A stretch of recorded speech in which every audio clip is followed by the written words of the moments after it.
Jina naitwa Jamali Naliogo, ni mkazi wa kijiji cha Mtimbwilimbwi. Wakulima Mtimbwilimbwi tuna changamoto moja ya zao la korosho.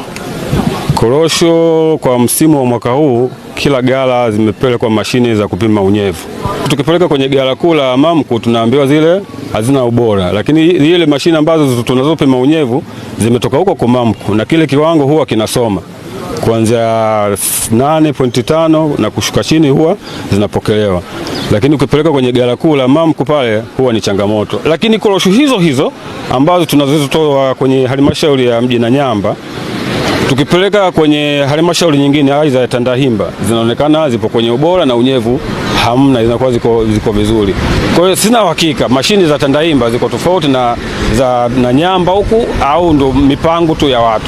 Swala la bei ni kweli, unaweza kukuta mnada mmoja aidha umeuza shilingi 2,500, yani kwa mfano sawa, wakafanya makato yao, lakini mwisho wa siku kitu kinachopatikana pale, yani hata ukiangalia makato yale ni tofauti na kiasi ulichopokea. Hata na sisi kwa kulalamikia hatukujui.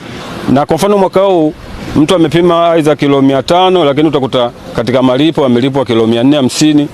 Kilo 50 hizi zimepelekwa sehemu wanazojua wao wenyewe, wanakosema unyevu, lakini unyevu huo ndio uliopimwa kwenye mashine zao ambao wao wenyewe walileta. Korosho hizi za Nanyamba tunauza bei ya chini, lakini korosho hizo za Nanyamba ukizitoa ukapeleka Tandahimba zinauza kwa bei ya juu na zinakuwa zipo kwenye ubora. Kwa majina naitwa Isa Salum Kamkunje, ni mkazi wa kijiji cha Njengwa, kata ya Njengwa, halmashauri ya mji Nanyamba.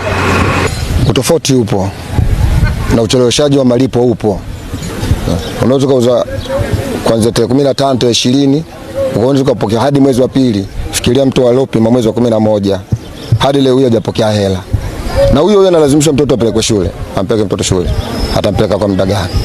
Tena ukifikisha kule umezidi kuchelewa wiki moja wiki mbili, umechachukua chako ushatala mitini. Tatizo ni uongozi tu mbovu na mikono inakuwepo mingi, walaji wengi. Tunaomba viongozi wa Mamku watuangalie sisi wakulima wao. Sisi ndio tunayofanya kazi ili wao wapate kula. Wakitumiza sisi, je, ile kazi ataifanya nani? Bado tunazidi sana kuumizwa. Jina lako mzee, tuandike. Mimi naitwa William Stefan Mwaya, mkazi wa Mtimbwilimbwi. Mimi nimepima korosho tarehe 14 ya mwezi 11 mpaka sasa hivi sijapata hela. Wanasema akaunti yangu Kalani alikosea. Mimi nilikuwa ninafuatilia kwa afisa mtendaji. Matokeo yake jana pale akaitwa sekretari, akamuuliza bwana, huyu hapa unajua? Ndio. Unajua kama nani? Mwananchi wenzangu akini mkulima korosho. Akaunti yake sema baadhi akaunti Kalani alisahau kuandika vizuri. Mimi bado sijapata hela na watoto bilioni shule. Kama kilonga kilo 90.5 ambayo mimi nilipima tarehe 14. Jina naitwa Biadia Matipa, meneja mkuu wa chama kikuu cha ushirika Mamku. Korosho ubora wake, kadri unavyosogea uwanda wa bahari, ubora wa korosho unashuka. Yaani hiyo ni sayansi ya korosho.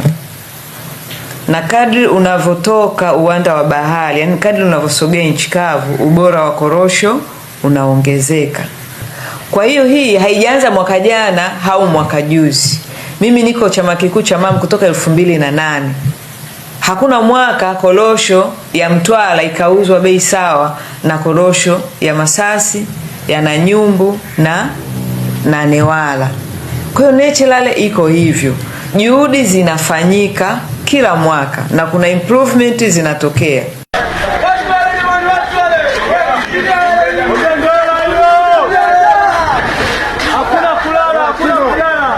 Kama inatokea mkulima anakatwa kilo pasipo kushirikishwa, iko ni kinyume na utaratibu na kanuni zetu ambazo tumejiwekea.